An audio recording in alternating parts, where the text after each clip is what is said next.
Semuanya, salam sejahtera.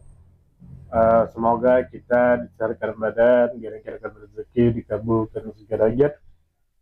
Semoga kita masuk surga. Sandwich Generation. Nah, dan selamat datang di ruang cerita. Nah, kita akan bercerita pengalaman pribadi atau pengalaman orang lain. Anda jika ingin bercerita, silakan tulis di kolom komentar.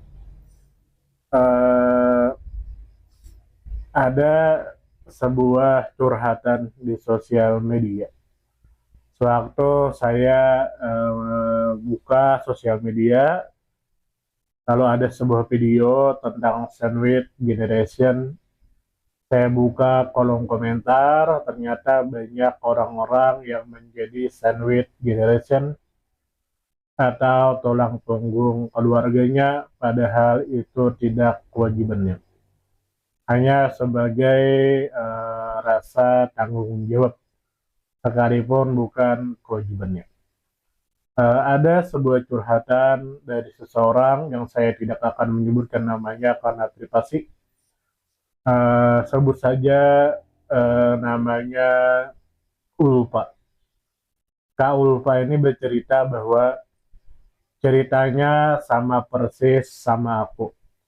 Aku anak pertama perempuan, punya adik laki-laki masih sekolah. Ayah aku tahun lalu meninggal dan ibu aku 3 tahun stroke. Sekarang aku tulang punggung keluarga. Tahun ini aku resign kerja karena ada beberapa problem di tempat kerja dan itu membuat aku nggak nyaman kerja lagi. Pada akhirnya adik aku butuh uang sekolah, butuh uang buat sekolah, dan aku terpaksa jual motor impian demi adik dan ibu bertahan hidup.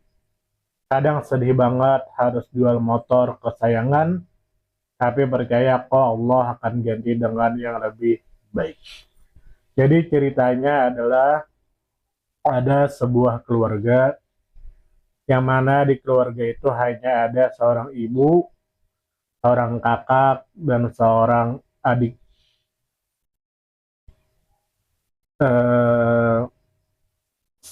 Ibunya sedang sakit, stroke.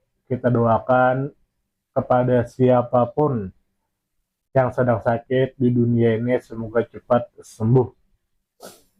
Ibunya sedang sakit stroke sudah 3 tahun, maka dia seorang kakak dan dia seorang perempuan harus menjadi tulang punggung keluarganya.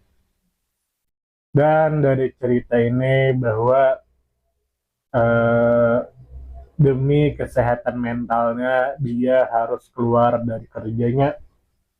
Mungkin tempat kerjanya itu toksik, akhirnya dia keluar dari tempat kerja.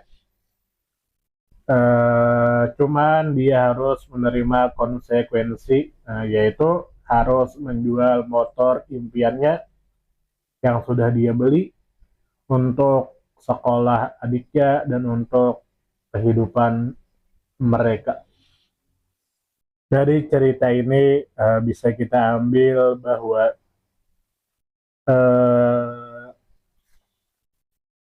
terkadang kita harus mengorbankan sesuatu yang sudah kita impikan untuk bertahan hidup. Dan kita harus yakin bahwa nanti suatu saat Tuhan akan menggantinya.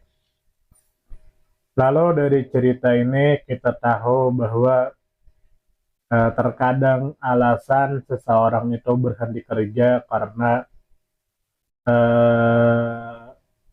terjadi masalah di tempat kerja seperti lingkungan toksik dan lain sebagainya. Tapi saya ingin mengajak Anda untuk berdiskusi tentang hal ini. Seandainya Kak Ulfa ini mau bertahan di tempat kerja, maka dia tidak akan menjual motor impiannya. Lalu apakah berhenti dari tempat kerja itu memang harus, atau jangan berhenti? Nah, bagaimana menurut Anda? Silakan tulis di kolom komentar. Sampai di sini, mohon maaf jika ada salah. Semoga kita diberikan badan, diberikan rezeki, dikabulkan segala hajat. Salam damai.